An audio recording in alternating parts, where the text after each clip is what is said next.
वक्ता को आप परखिए, सोच विचार के ही आप उसे व्यास मंच पर बैठाइए। हाँ,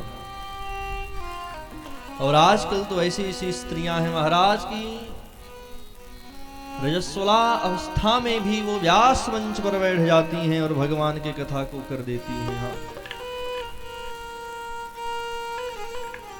एक कथावाचिका है, अभी कुछ दिन पहले उन्होंने अपना वक्तव्य दिया। उनका नाम है जया किशोरी जी। हाँ, उन्होंने मीडिया के सामने प्रत्यक्ष कहा कि रजस्वला अवस्था में भी भगवान का पूजा पाठ किया जा सकता है। पहले सब बिराते थे, लेकिन अब जमाना बदल चुका है, समय बदल चुका है। पूजा पाठ धर्म कार्य सब कुछ आप कर सकते हैं। अब उन्होंने अपना वक्तव्य दिया, और देखिए वक्तव्य वही दे सकता है जो वह कार्य करता हो।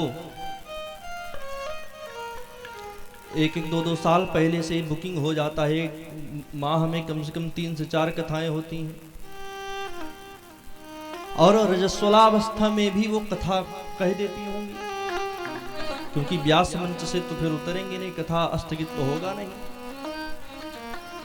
मैं ज्यादा कुछ ना कहते हुए बस मैं यही निवेदन करूंगा कि अगर व्यास मंच पर आप बैठिए तो मर्यादित होकर कथा को श्रवण कराइए,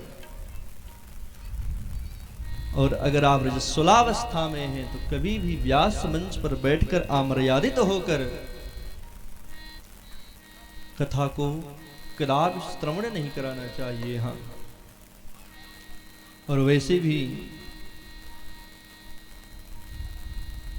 अन्य लोगों को चाहिए, देखिए क्योंकि शास्त्रों में लेखन है, भागवत कथा आप पढ़ सकते हैं, पढ़ के अपने बच्चों को आप उपदेश दे सकते हैं, लेकिन पवित्र व्यास मंच पर बैठकर आप